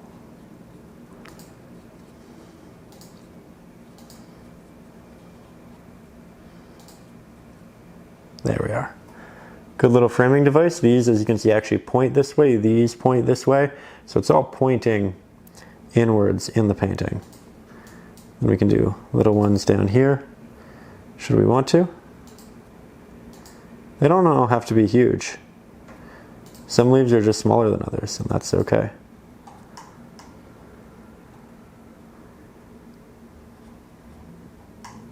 There we go. Okay, now for the final touches, we are just going to take more of that dark pigment, our liner brush, and we'll start connecting all of these little leaves in one way or another through these tiny branches. We don't have to do all of them, but I do want to do a lot because these are close to us and you will see the branches when they are this close. We can get away with only doing some in the background, but here we really want to be diligent. We can also use the liner to fix up some of our line work, should we want to. And just because these leaves are bigger, it doesn't mean that our branches need to be bigger. They can be nice and small as well. In fact, I think it'll actually look a lot better if these are pretty delicate looking. So I'm just going in with as little pressure as I can, connecting all of these. They should overlap the foliage. And then again, I'll just fix some of these pieces of foliage, make them look great. We can also take some of this darker pigment and work it back down in here. I think I might create a bit more of a shadow from the actual tree this way. So painting around some of the highlights, covering some of the highlights, just making it so we have that really nice dynamic look at the bottom. I like this a lot. You can see we're working around our highlights. Very good.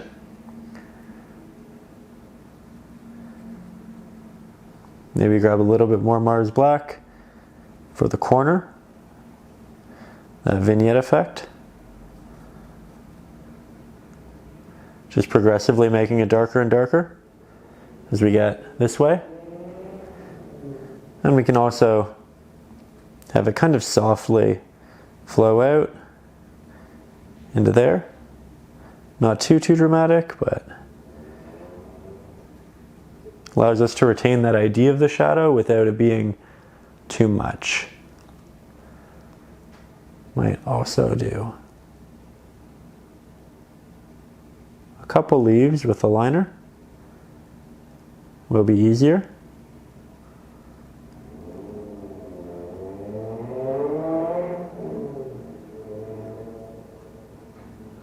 More of the branches.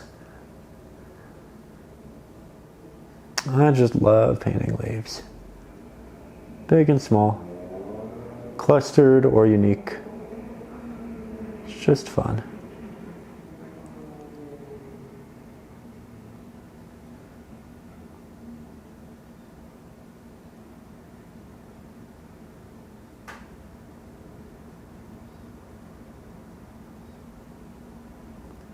I like to paint them really small at first and then we expand them to be larger.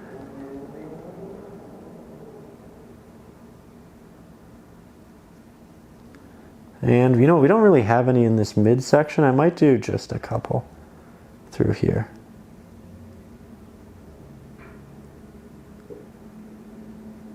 Expand with the little branches. You don't have to, but I think I like that look. Again, more of a bridge. Doing the edge so that it doesn't take up too much of our concentration.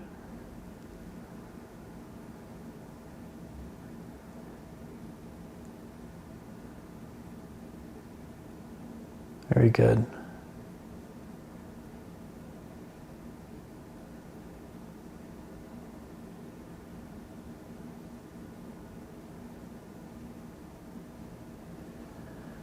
Okay, so with that, I think this is our painting. I'm really happy with it. I think it has a great feel. It makes me want to go out and go for a walk. Makes me feel the season. Makes me have some good nostalgic memories. I feel like it does all of the things that a painting's meant to do. Nice landscape, so. I hope you feel like you learned a lot. I hope you feel inspired. I hope you feel ready to go out and create your own rendition. Or if you just watch these for the sake of relaxing, I hope you feel nice and relaxed. Thank you so much for being here. Thank you for joining me. If you haven't, make sure you subscribe. I put out new lessons pretty much every week on the weekends. So you can look forward to these. And again, you can follow the Patreon for bonus videos and drawings and traceables and all of that fun stuff. But thank you. I will see you very soon. And I think we'll do a couple more of these fall lessons this year. I have so many reference photos that I'm excited about and that I want to share with you and I want to create and bring into this world. I think I probably only have time for a couple more, but I do want to do a few of those. I have started collecting winter pieces. That's exciting. And think it's just going to be a great couple of months for painting. See, I can't, I can't not work on the canvas. Okay, putting the brush in water, putting it down, calling it a day. This was a real pleasure. Thank you for being here. I'll see you soon with a brand new one. And above all, as always, stay creative.